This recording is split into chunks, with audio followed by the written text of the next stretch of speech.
लातूर जिल्ह्यातील चाकूर तालुक्यातील वडवळ नागनाथ येथील प्रवाशांसाठी एक दिलासादायक बातमी आहे। वडवळ नागनाथ ते लातूर मुक्काम अशी नवीन बस सेवा सुरू करण्यात आली असून यामुळे ग्रामीण भागातील नागरिकांचा प्रवास आता अधिक सोयीस्कर आणि सुरक्षित होणार आहे।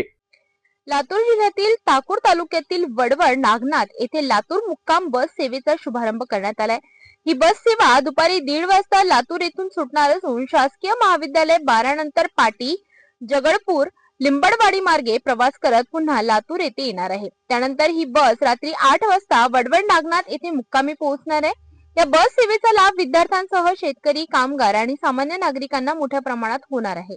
प्रवाशांनी अधिकाधिक बसने प्रवास करावा जेणेकरून नागरिकांची सोय होईल, तसेच बसचे उत्पन्नही वाढेल असे आवाहन करण्यात आले आहे। ही बस सेवा पूर्णपणे सुरक्षित असून प्रवाशांसाठी अत्यंत उपयुक्त ठरणार आहे। ही बस सेवा सुरू होण्यासाठी लातूर जिल्ह्याचे विभाग नियंत्रण अधिकारी अश्वजित जानराव, विभागीय वाहतूक अधिकारी संदीप पडवळ, वाहतूक निरीक्षक प्रकाश मिरजकर यांचे मोलाचे सहकार्य लाभले। या प्रसंगी गावाचे उपसरपंच बालाजी गदगे तसेच अनेक ग्रामस्थ मोठ्या संख्येने उपस्थित होते।